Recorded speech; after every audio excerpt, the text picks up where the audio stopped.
The Mandarin and the Butterfly.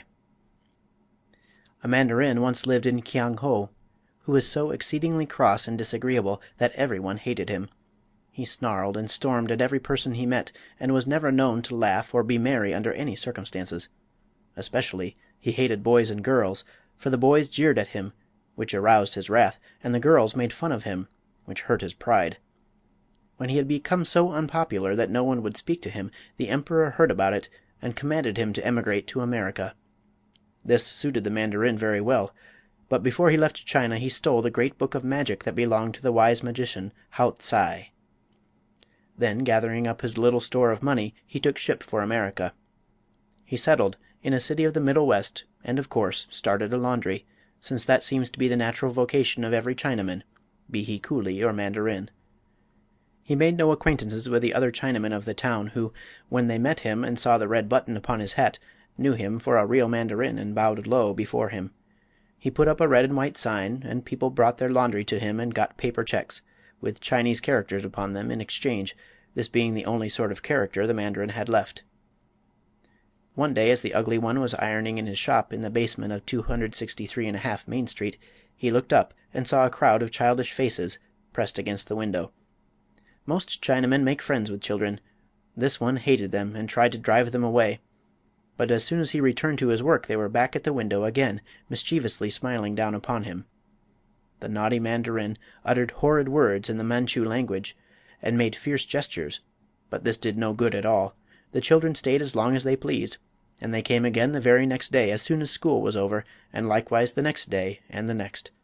For they saw their presence at the window bothered the Chinaman, and were delighted accordingly. The following day being Sunday, the children did not appear, but as the mandarin, being heathen, worked in his little shop, a big butterfly flew in at the open door and fluttered about the room. The mandarin closed the door and chased the butterfly until he caught it, when he pinned it against the wall by sticking 2 pins through its beautiful wings. This did not hurt the butterfly, there being no feeling in its wings, but it made him a safe prisoner. This butterfly was of large size, and its wings were exquisitely marked by gorgeous colors laid out in regular designs, like the stained glass windows of a cathedral. The mandarin now opened his wooden chest and drew forth the great book of magic he had stolen from Tsai. Turning the pages slowly, he came to a passage describing how to understand the language of butterflies. This he read carefully, and then mixed a magic formula in a tin cup and drank it down with a wry face. Immediately thereafter he spoke to the butterfly in its own language, saying, "Why did you enter this room?" "I smelled beeswax," answered the butterfly. "Therefore I thought I might find honey here." "But you are my prisoner," said the mandarin. "If I please, I can kill you, or leave you on the wall to starve to death." "I expect that," replied the butterfly with a sigh. "But my race is short-lived anyway. It doesn't matter whether death comes sooner or later." "Yet you like to live, do you not?" asked the mandarin. "Yes, life is pleasant and the world is beautiful. I do not seek death." "Then," said the mandarin, "I will give you life, a long and pleasant life, if you will promise to obey me for a time and carry out my instructions." "How can a butterfly serve a man?" asked the creature in surprise. "Usually they cannot," was the reply, "but I have a book of magic which teaches me strange things. Do you promise?" "Oh yes, I promise," answered the butterfly, "for even as your slave I will get some enjoyment out of life, while should you kill me, that is the end of everything." "Truly," said the mandarin, "butterflies have no souls, and therefore cannot live again." "But I have enjoyed 3 lives already," returned the butterfly with some pride. "I have been a caterpillar and a chrysalis before I became a butterfly. You were never anything but a Chinaman, although I admit your life is longer than mine." "I will extend your life for many days if you will obey me," declared the Chinaman. "I can easily do so by means of my magic." "Of course I will obey you," said the butterfly carelessly. "Then listen. You know children, do you not? Boys and girls?" "Yes, I know them. They chase me and try to catch me as you have done," replied the butterfly. "And they mock me and jeer at me through the window," continued the mandarin, bitterly. Therefore they are your enemies and mine. But with your aid and the help of the magic book we shall have a fine revenge for their insults." "I don't care much for revenge," said the butterfly. "They are but children, and 'tis natural they should wish to catch such a beautiful creature as I am." "Nevertheless, I care, and you must obey me," retorted the mandarin, harshly. "I, at least, will have my revenge." Then he stuck a drop of molasses upon the wall beside the butterfly's head and said, "Eat that while I read my book and prepare my magic formula." So the butterfly feasted upon the molasses, and the mandarin studied his book, after which he began to mix a magic compound in the tin cup. When the mixture was ready he released the butterfly from the wall and said to it, "I command you to dip your 2 front feet into this magic compound and then fly away until you meet a child. Fly close, whether it be a boy or a girl, and touch the child upon its forehead with your feet. Whosoever is thus touched, the book declares, will at once become a pig, and will remain such forever after. Then return to me and dip your legs afresh in the contents of this cup. So shall all my enemies, the children, become miserable swine, while no one will think of accusing me of the sorcery." "Very well. Since such is your command, I obey," said the butterfly. Then it dipped its front legs, which were the shortest of the 6, into the contents of the tin cup, and flew out of the door and away over the houses to the edge of the town. There it alighted in a flower garden, and soon forgot all about its mission to turn children into swine. In going from flower to flower it soon brushed the magic compound from its legs, so that when the sun began to set, and the butterfly finally remembered its master, the mandarin, it could not have injured a child had it tried. But it did not intend to try. "That horrid old Chinaman," it thought, "hates children and wishes to destroy them. But I rather like children myself, and shall not harm them.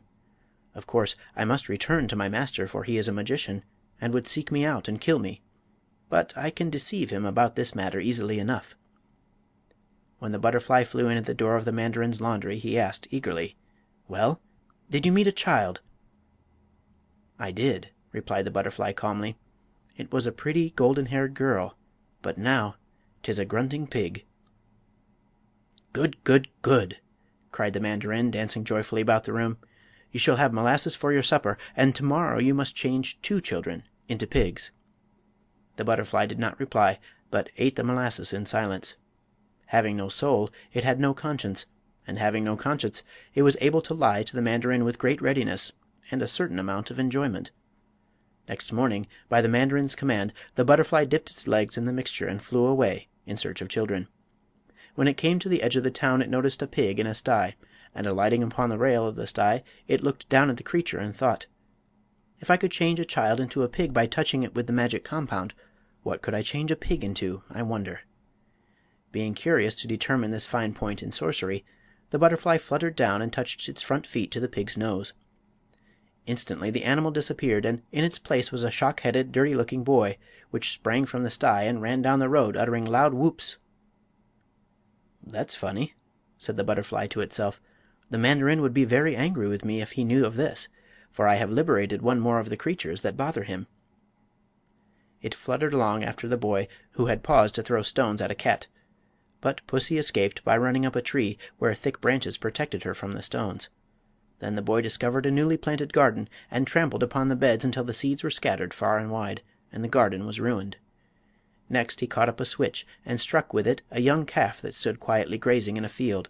The poor creature ran away with piteous bleats, and the boy laughed and followed after it, striking the frightened animal again and again. "Really," thought the butterfly, "I do not wonder the mandarin hates children, if they are all so cruel and wicked as this one." The calf having escaped him, the boy came back to the road, where he met 2 little girls on their way to school. One of them had a red apple in her hand, and the boy snatched it away and began eating it. The little girl commenced to cry, but her companion, more brave and sturdy, cried out, "You ought to be ashamed of yourself, you nasty boy!" At this the boy reached out and slapped her pretty face, whereupon she also began to sob. Although possessed of neither soul nor conscience, the butterfly had a very tender heart, and now decided it could endure this boy no longer. "If I permitted him to exist," it reflected, "I should never forgive myself, for the monster would do nothing but evil from morning till night. so it flew directly into his face and touched his forehead with its sticky front feet. The next instant the boy had disappeared, but a grunting pig ran swiftly up the road in the direction of its sty. The butterfly gave a sigh of relief.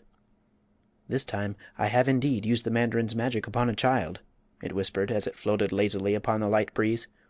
"But since the child was originally a pig, I do not think I have any cause to reproach myself. The little girls were sweet and gentle, and I would not injure them to save my life. But were all boys like this transformed pig, I should not hesitate to carry out the mandarin's orders." Then it flew into a rosebush, where it remained comfortably until evening. At sundown it returned to its master. "Have you changed 2 of them into pigs?" he asked at once. "I have," replied the butterfly. "One was a pretty black-eyed baby, and the other a freckled-faced, red-haired, barefooted new boy." "Good, good, good!" screamed the mandarin in an ecstasy of delight. "Those are the ones who torment me the most. Change every new boy you meet into a pig." "Very well," answered the butterfly, quietly, and ate its supper of molasses. Several days were passed by the butterfly in the same manner. It fluttered aimlessly about the flower gardens while the sun shone, and returned at night to the mandarin with false tales of turning children into swine. Sometimes it would be 1 child which was transformed, sometimes 2, and occasionally 3, but the mandarin always greeted the butterfly's report with intense delight, and gave him molasses for supper. One evening, however, the butterfly thought it might be well to vary the report, so that the mandarin might not grow suspicious, and when its master asked what child had been changed into a pig that day, the lying creature answered: "It was a Chinese boy, and when I touched him he became a black pig." This angered the mandarin, who was in an especially cross mood. He spitefully snapped the butterfly with his finger and nearly broke its beautiful wing, for he forgot that Chinese boys had once mocked him and only remembered his hatred for American boys. The butterfly became very indignant at this abuse from the mandarin. It refused to eat its molasses, and sulked all the evening, for it had grown to hate the mandarin almost as much as the mandarin hated children. When morning came it was still trembling with indignation, but the mandarin cried out: "Make haste, miserable slave, for today you must change 4 children into pigs, to make up for yesterday." The butterfly did not reply.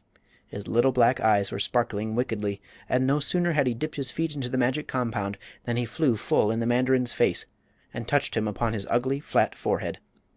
Soon after, a gentleman came into the room for his laundry. The mandarin was not there, but running around the place was a repulsive, scrawny pig, which squealed most miserably. The butterfly flew away to a brook and washed from its feet all traces of the magic compound. When night came it slept in a rosebush. End of The Mandarin and the Butterfly.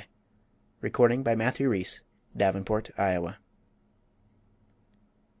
End of American Fairy Tales by L. Frank Baum.